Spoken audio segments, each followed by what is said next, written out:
Hello, everyone. Welcome back to another episode of AKP Sports Talk.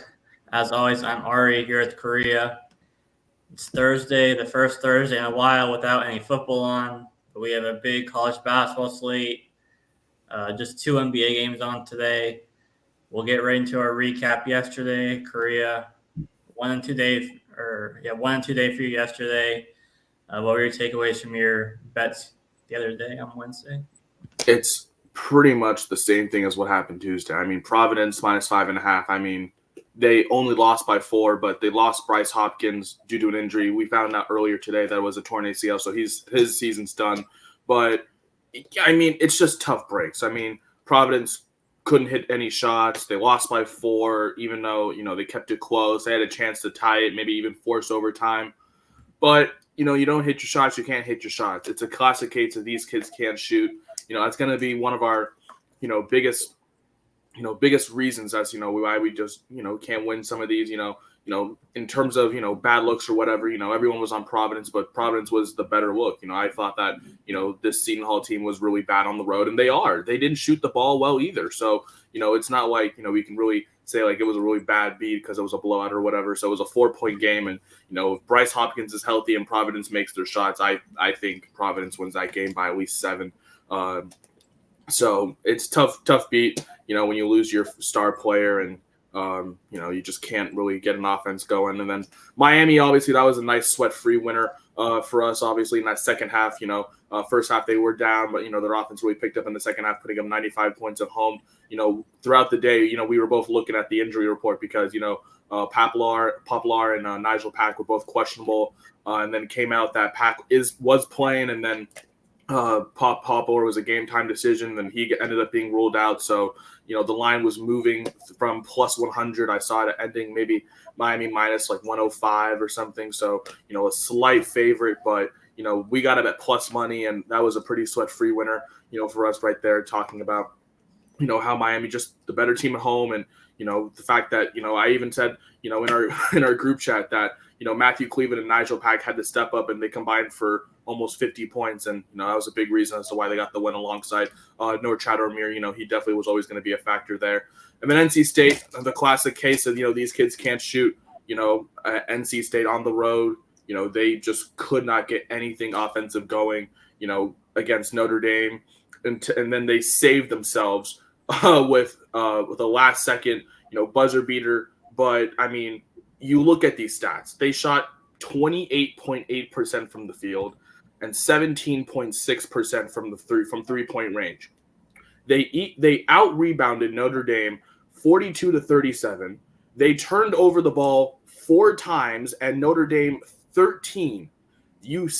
I'm saying these stats to you, right? The only reason NC State did not cover is just because they could not shoot the ball. If one of those threes goes in, what's 2 plus 3? Oh, yeah. 5 minus 4.5. Exactly. So, I'm not beating myself up too bad. Literally, if maybe like a few baskets go in for both games, that turns from a 1-2 day to a 3-0 day. So, I can't really beat myself up too much for it. Ari, how did you do yesterday?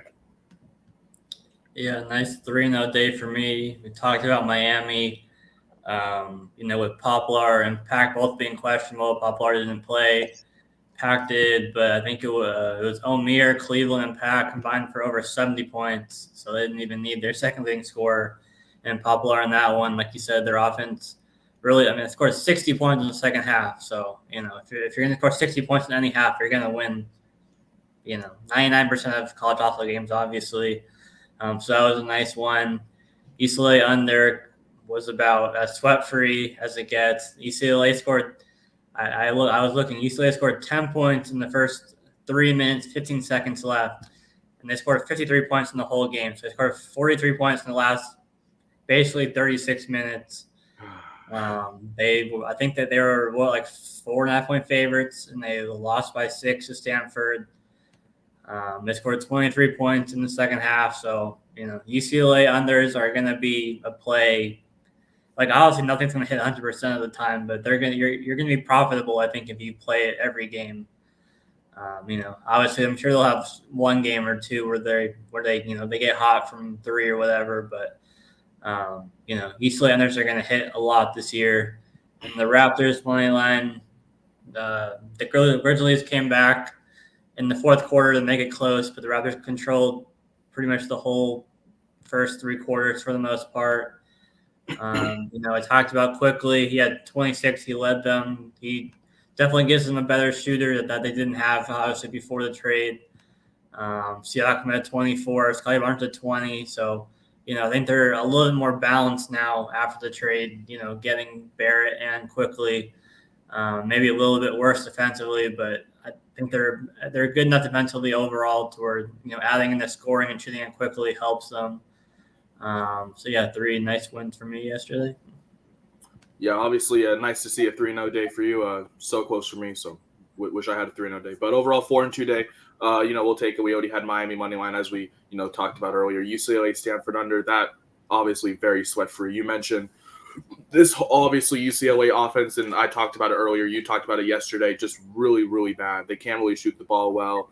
And then their one caveat is that they do play a little bit better defensively.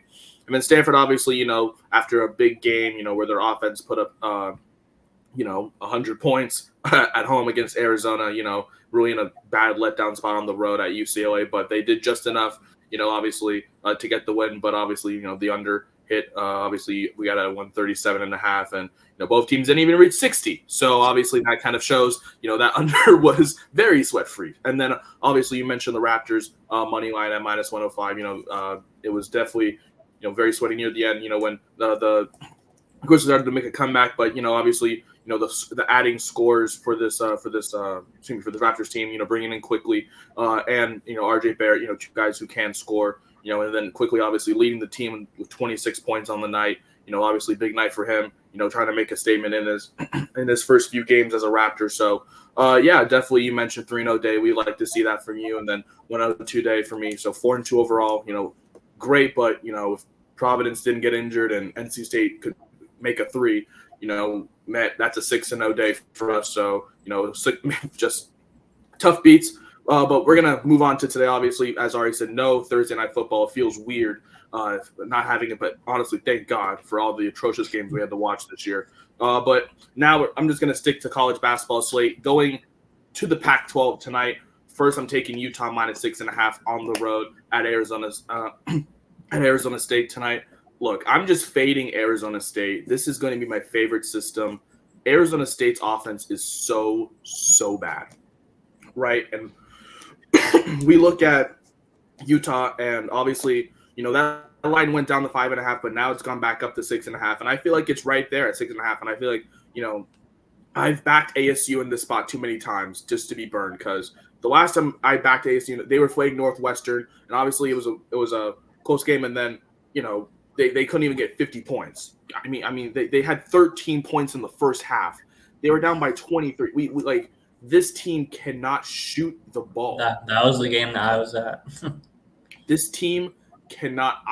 I've had enough with Bob Hurley and this really atrocious offense. And yes, their only caveat is that they're one of the better defenses in the Pac-12, but against this Utah team that has a lot of different scores, I just think this is a really bad beat for this is a really bad look for Arizona State at home.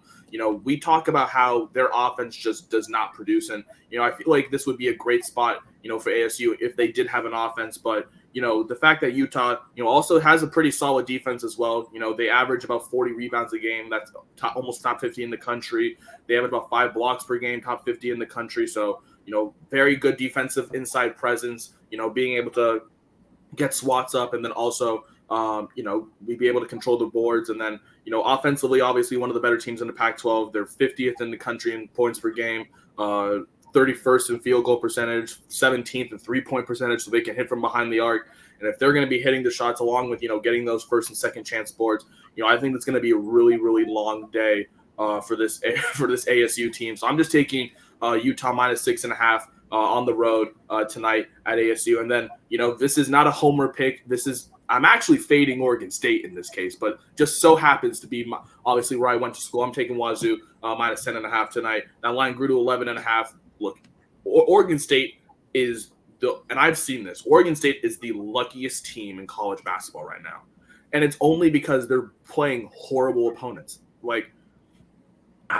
Okay, you look at who they've played, right? Their only great win of the season right now, from what I'm seeing, is probably USC, and that was a game where USC just could not shoot. Nothing new with USC. And then obviously everything falling in for Oregon State. That's just, how Oregon State's luck is. But this is a really, really bad spot for them. I don't really see them putting up too much. Obviously they've had their battles against Washington State. But, this Washington State team at home is actually one of the better teams in the country. They play a lot better defensively at home. Obviously, we talk about how they're top 20 in blocks per game. They definitely can control the boards, and they definitely have the size interior and to control the boards. And I mean, Oregon State, they're turning over the ball 14 times a game. That's almost dead last. They're scoring about 70 points a game, near the bottom. All these stats are just pointing toward the bottom of the country in terms of offensive stats. They're hitting 75% of their shots, which is their one caveat. Defensively, they're really, really bad, and this is just a bad spot for them. Obviously, coming off that big win against USC at home, I don't think they're going to make it. I think Wazoo, especially after coming off of their really, really tough loss, two losses, to Utah and Colorado on the road, definitely coming back to a familiar setting at home. I definitely like this Washington State team minus 10.5. I think they win by almost 15 plus. I think it's just going to be a really ugly game, for Oregon State offensively. Away from Gill Coliseum, it's really hard for Oregon State to really get an offense going. So I'm just taking two Pac-12 plays today. We're just fading my two favorite Pac-12 teams to fade, Oregon State and Arizona State. I like Utah State on the points minus 6.5, and then Washington State at home minus 10.5. Going back to a familiar setting, facing a really lucky Oregon State team that cannot shoot the ball and cannot defend well. So, and then obviously turning over the ball 15 times, a game that's not going to win you anything. So those are my two plays today. Ari, what have you cooked up this Thursday? Yeah, just one NBA play for me today. I was on them on Tuesday. I'm fading them today, just the first half. Nuggets over Warriors first half minus 1.5. Nuggets have won 7 of 8. Warriors, I talked about maybe their win on Tuesday can get them turned around, and maybe it can. And that's partially why I'm just taking the first half here for Denver. So I think the Warriors can have some other third quarter, second half magic, at home. But I'm just taking the Nuggets to get the job done in the first half. Like I said, they've been on a roll. They've won 7 of 8. The Warriors won Tuesday, but they've been struggling, overall the past couple of weeks or so. So I'm just taking the Nuggets to win the first half by at least 2 points. Yeah, you mentioned your favorite system, getting out of the first half, and I don't blame you for fading this Warriors team, obviously at home. And the Nuggets, obviously, one of just the better teams in the league, in terms of how they play, through obviously Nikola Jokic and the emergence of, Michael Porter Jr. We're seeing a lot more of Aaron Gordon, obviously, as well. Jamal Murray, just all the depth that, Denver has, is their kind of true caveat. And obviously the Warriors, they have had a very up and down season, but obviously coming off that big win at home, as you mentioned, over the Magic, as you just took them -3, fading them in the spot. But you did mention, obviously, the Warriors obviously keen to that third quarter spark, and, especially in this spot, maybe it could spark up something here. So, especially at home. So, and especially with a very close first half line. So, I like how you just have that first half Nuggets just to pretty much win by 2 in the first half. So I like that to play for you, just taking that first half and then going back to mine. Just going back to the Pac-12, Utah minus 6.5, and then Washington State, Wazoo minus 10.5. You can find both of these plays, as well as Ari's on our Twitter, AKP Sports Talk. We will have our full card posted momentarily. But that's going to do it for this episode of AKP Sports Talk. That is Ari. I'm Korea. Tomorrow, obviously Friday, we will be having our weekend full of best bets. Obviously, the final weekend of the NFL season. I know, Ari. I can't believe it either. It's finally here. Obviously, so much to play for the NFC wild card and a division spot, as well as the complete mess the AFC is. We're going to have some of our best bets for Saturday's games between the Steelers, Ravens, along with the Texans, Colts, and for all of Sunday's slate. Obviously, still continuing with some college basketball. Now that conference play is pretty much starting. Saturdays are going to be dominated with college basketball. So, tune into that this weekend. But that's going to do it for this episode. Thank you guys so much for tuning in. We will see you guys tomorrow.